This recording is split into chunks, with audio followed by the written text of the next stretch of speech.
Public consultation on the 2024 to 2025 budget begins. South Korea's acting president takes moves to reassure the country's allies after the impeachment of Yoon Suk-yeol. And Antony Blinken says the U.S. is in direct contact with the Syrian rebel group that ousted Bashar al-Assad.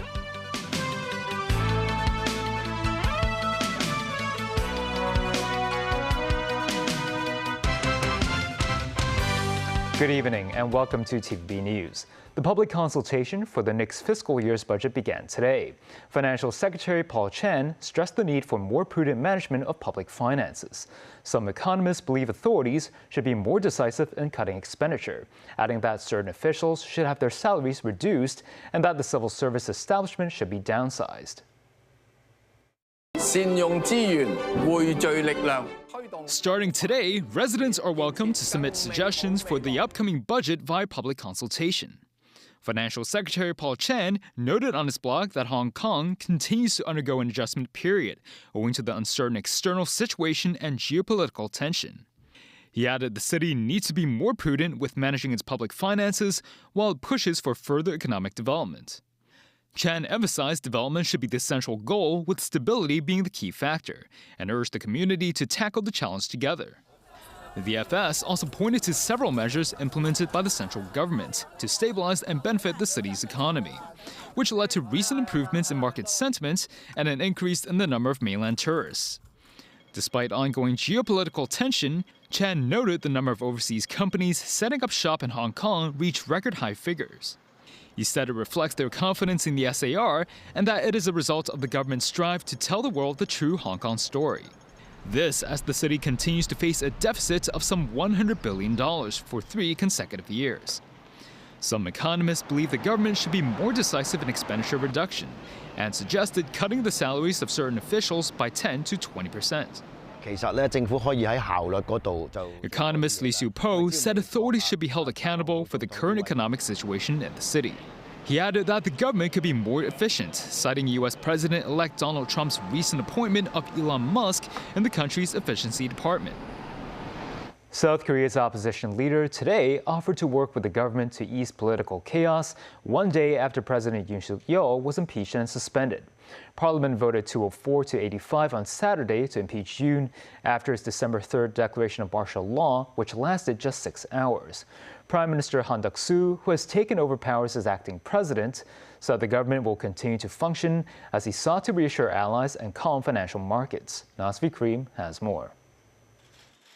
Han Duck-soo, South Korea's acting president, in his first official briefing since President Yoon Suk-yeol was impeached and suspended from duty, Han was contrite, purposeful and even relieved.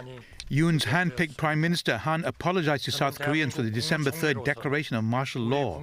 He reassured the country's allies that South Korea would continue to perform its duties without disruption, and his sense of relief comes from the fact that he is safe from impeachment for his alleged role in the martial law episode. Lee Jae-myung, leader of the opposition Democratic Party, said they would not seek to impeach Han because excessive impeachments could lead to confusion in national governance. However, the party vowed to maintain pressure on Yoon, urging the Constitutional Court to act swiftly to remove him from office. According to South Korean law, the court has 180 days from impeachment to rule on the president's future, and if he is removed, a national election to choose a successor must be held within 60 days. Yoon last week declared martial law, accusing opposition parties of anti-state and pro-North Korean activities. Martial law lasted 6 hours before the National Assembly voted overwhelmingly to block it. The White House said Han spoke to U.S. President Joe Biden, who expressed his appreciation for the resilience of democracy and the rule of law in South Korea. As South Koreans celebrate on the streets, many are hoping Yoon is removed. Office worker Koo Ha-kyung said that's inevitable, but she was at the same time dismayed that 85 lawmakers sided with Yoon. Small business owner Choi Young-chul described Yoon as incompetent and hopes a new leader will emerge to lead the country. But Yoon, who has vowed to fight to the end, is not without significant support. Thousands rallied in Central Seoul in support of him, opposing impeachment and demanding the arrest of Lee Jae-myung. This woman said it's just the beginning of their fight to clear Yoon. Nasvi Karim, TVB News. Syria's de facto leader Ahmad al-Sharaa said Israel is using false pretexts to justify its attacks on Syria. He said he is not interested in engaging in new conflicts as the country focuses on rebuilding following the end of Bashar al-Assad's reign. This as the U.S. Secretary of State Antony Blinken wrapped up perhaps his last Middle East visit as America's top diplomat, with the aim of preventing Syria from spiraling out of control after the sudden ousting of Assad. Tracy Furness has more. Top diplomats from the United States, Turkey, the European Union and Arab nations held talks in Jordan where they agreed that a new government in Syria should respect minority rights and will not offer a base for terrorist groups. Today, the United States and our partners in the region have agreed on a set of shared principles to guide our support for Syria and its people going forward. America and our partners have an important stake in helping the Syrian people chart this new path. We know that what happens inside of Syria can have powerful consequences well beyond its borders, from mass displacement to terrorism. And we know that we can't underestimate the challenges of this moment and in the weeks and months ahead. Blinken also said American officials have been in direct contact with the terrorist-designated HTS rebel group that led to the overthrow of Assad. He would not discuss details of the contact, but said it is important to convey messages to the group about its conduct and how it intends to govern in a transition period. Meanwhile, Turkey reopened its embassy in Damascus on Saturday, the first country to do so since the end of Bashar al-Assad's rule. It's also the first time since diplomatic ties were cut in 2012 between the two countries. This Syrian citizen said the Syrian people are happy. The relations with other countries are back. Thank God diplomatic ties with Turkey are back. This as Yarmouk refugee camp outside Damascus, which was once seen as the capital of the Palestinian diaspora before the war in Syria reduced it to row after row of blasted out buildings, is now seeing former occupants trickle back. The camp had been taken over by a series of militant groups and then bombarded with government warplanes before being abandoned since 2018. Residents who previously wanted to return to rebuild their homes were stymied by bureaucratic and security requirements. This former camp resident said, "To put it simply, we are now free. You can go anywhere you want when you have freedom. But before, we needed 20 different approvals to enter the camp, and you needed to pay bribes to so many people." Tracy Furness, TVB News. Former U.S. House of Representatives Speaker Nancy Pelosi underwent successful hip replacement surgery in Luxembourg. Her office says she is well on the mend. Pelosi was injured on a trip to Luxembourg and was admitted to a hospital for evaluation. She thanked the staff of Landstuhl Regional Medical Center and the hospital in Luxembourg for their excellent care and kindness. Pelosi was in Europe with a bipartisan congressional delegation to mark the 80th anniversary of the Battle of the Bulge in World War II. She tripped and fell while in an event and fractured her hip. Pelosi was first elected in 1987 and served twice as the House Speaker. She stepped down from her leadership post 2 years ago, but remained in Congress and was re-elected to represent her San Francisco district in November. Still ahead, U.S. sanctioned clothing factories in Xinjiang strive towards business transformation. The lowest temperature in the city today since the start of winter this year. And a police recruitment drive attracts 1,200 participants.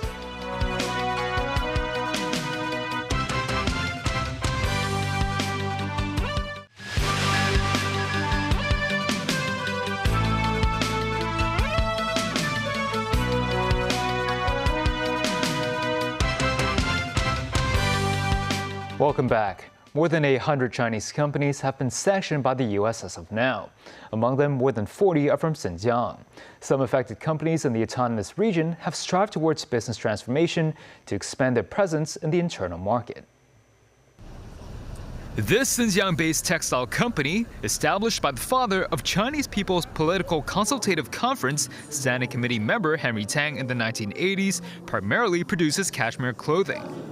It is ranked among the top textile businesses in the autonomous region. But the company has faced immense financial pressure since the start of U.S. sanctions in September last year, when Washington claimed the company used forced Uyghur labor. External trade used to account for 80% of its total sales, but orders from overseas dropped by some 30% in just 1 year. This manager of the factory said the sanctions had a severe impact on both the quantity of orders and overseas communication. He added some of the company's business partners had decreased their purchase orders for fear that they would be hindered due to their connection with U.S. sanctioned businesses. As a result of the drop in business, the number of the company's employees has fallen from 700 to 500. However, the company remains firm in combating allegations of forced labor. Liu Zhongbin, chairman of the company's board of directors, noted the accusations were all lies. He stressed all workers signed the contracts voluntarily, which adhered to national labor laws. Since becoming the target of American sanctions, the company has stepped up efforts to transform its business to focus on resource integration and domestic sales. Liu said the company has transitioned from being a supply chain to a brand that manufactures a variety of cashmere clothing suitable for all seasons. The textile company has seen some initial success in its rebranding this year, having recorded a 50% rise in domestic sales compared with last year, and is also looking to expand its business in the Central Asia region. The observatory recorded the lowest temperature in the city since the start of winter at 13 degrees Celsius. Several residents remain unhindered by the cool weather as they continued exercising outdoors, but most could be seen wearing extra layers. Weather authorities said the northeast monsoon has brought about lower temperatures across the Guangdong coastline. The observatory forecast the weather to remain similar tomorrow morning, with the temperature gradually rising in the next 2 to 3 days.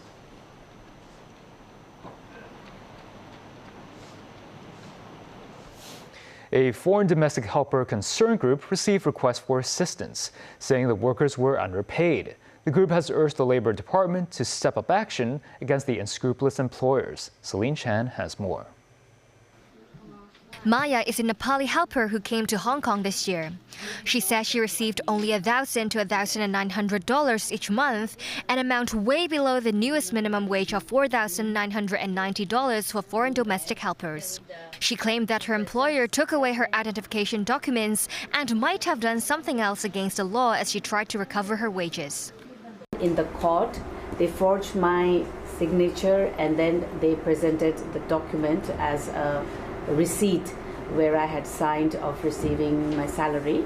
I knew that the signature was forged. I did not have any proof or any record, so I was scared, and the judge also told me that it was better for me to settle down. I could not proceed my case forward.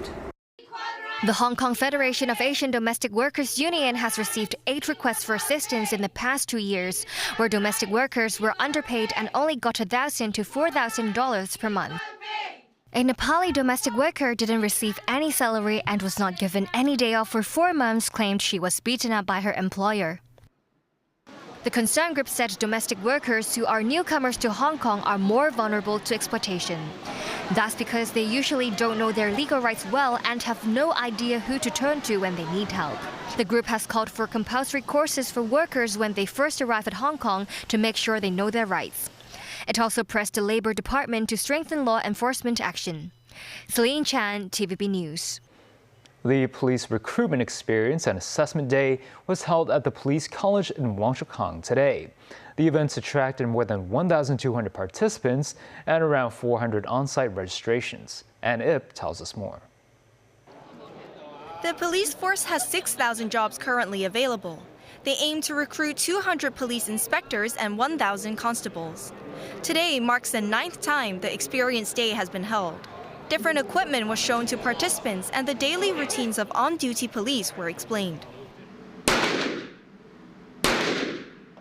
A police demonstration of firearms at the shooting range was a new addition to this year's event. The activity was added in so that police hopefuls could gain first-hand understanding of how shooting practices are conducted. An outdoor shooting range simulation was also set up for the public to experience. The particularly new things It's around the firearms, the feeling of the noise created by the firearms. Citizens could apply for the police force on the spot and join fitness tests and interviews. I come here because I like this job. I think in my future I am going to be a PC officer, and I want to take care of my family and friends. My main point of today is find out what is the important way to become a good officer. This participant said that becoming a policeman was a top choice for him due to the job stability it offers. He also said that under today's poor economical environment, he believes there will be more people applying for the police force. This police hopeful said that he worked in retail, but was highly affected by the pandemic. He said with the job opportunities offered by the police force, he hoped that today's event would give him deeper insights into what it's like working with the police. Candidate requirements were loosened by the police last May, welcoming applicants of all heights and weights. The police said that candidate requirements will continue to be adjusted according to the needs of the public. The police noted that the highlight of today's event is the new decorations featuring firearms alongside pandas, which aligns with the government's new initiative to promote pandas as a key tourist attraction in Hong Kong. And TVB News. And that's the news. Thanks for watching.